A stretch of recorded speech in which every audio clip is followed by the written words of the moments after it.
So moving on to maximum velocity, it's a little bit different here to acceleration. We want a nice upright posture, not a forward lean. We want relaxed shoulders. We don't want them to be shrugged up because that's going to create tense robotic movement. We want nice fluid movement. We want our knees to get up nice and high, probably up to around 90 degrees to the body. So we can see here with that maximum knee drive, we're up around 90 degrees.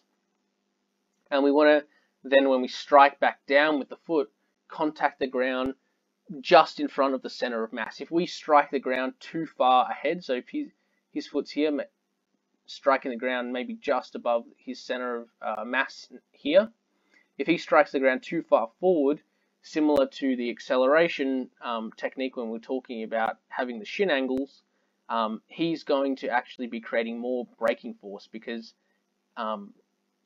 hitting the ground ahead of the center of mass is going to actually require the athlete to have some braking force before they can actually apply force to the ground again. Again, we want that toe up, so when that knee's driving, we want that toe up. He could probably dorsiflex his ankle a little bit more in this position, but it's the same idea, that it creates a pre-stretch in the Achilles tendon, so that when we strike the ground again, we have more, we're sort of more prepared with that stretch shortening cycle, as opposed to if the Achilles tendon is slack. So the leg recovery, we want sort of a good way to think of it is heel or bum.